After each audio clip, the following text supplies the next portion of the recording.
우리 경제에 부담을 주던 미국 금리 인상이 끝났다는 전망이 지배적입니다. 하지만 이는 엄밀하게 얘기하면 더 이상 인상되지 않는다는 것이지 당장 금리가 내려간다는 뜻은 아닙니다. 특히 대구는 서비스업 비중이 커서 내년 경기가 곧장 나아지길 기대하기는 쉽지 않아 보입니다. 김철우 기자입니다. 5.5%까지 올라간 미국의 기준금리가 상승 행진을 멈췄습니다. 미국의 10년물 국채금리도 4% 아래로 떨어졌습니다. 미국 연준은 앞으로 6개월 동안 인플레이션 추이를 지켜봐야 한다면서 당장 금리 인하를 하기 힘들다는 입장입니다. 하지만 시장에서는 빠르면 내년 6월부터 두 차례에서 많게는 너댓 차례의 금리 인하를 점치고 있습니다. 다행히 내년도에는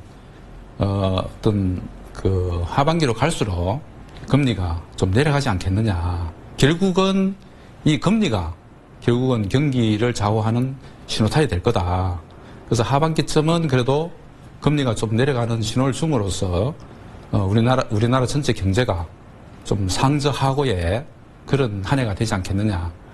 대구 경북의 경우 금융권의 여수신 동향을 보면 10월 기준 은행 수신이 1조 원 이상 큰 폭으로 줄었고 대출을 중심으로 한 여신은 꾸준하게 늘고 있습니다. 자금 사정이 좋지 않다는 것입니다. 더 큰 문제는 올해 자동차 산업이 화랑을 누리면서 대구 경북의 자동차 부품 생산과 수출이 늘어왔지만 수요가 줄면서 그 성장 동력이 약해지고 있다는 것입니다. 모멘텀이 많이 악화됐고 걱정스러운 것은 이제 내순대 대구 경북 지역이 특히 대구 같은 경우에는 서비스 비중이 워낙 높기 때문에 상대적으로 그 내수 부진에 따른 그 부담 같은 게 있기 때문에 자영업이나 이런 중소 상공인 같은 경우에 어떤 대출 부담이나 연체율 같은 거를 좀 자세히 모니터링하고 유의 깊게 봐야 될 것으로 생각합니다. 대구 경북은 대기업이 없다 보니 생산이나 수출 화랑세가 지역 경제 전체로 퍼지는 속도가 늦습니다. 게다가 서비스 중심에다 중소기업들이 많고 특히 금융 부문이 취약합니다.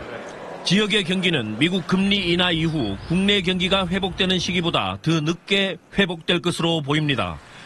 그만큼 고통을 감내해야 하는 시간이 대구 경북 지역은 더 길어질 것이라는 전망이 나오고 있습니다. MBC 뉴스 김철우입니다.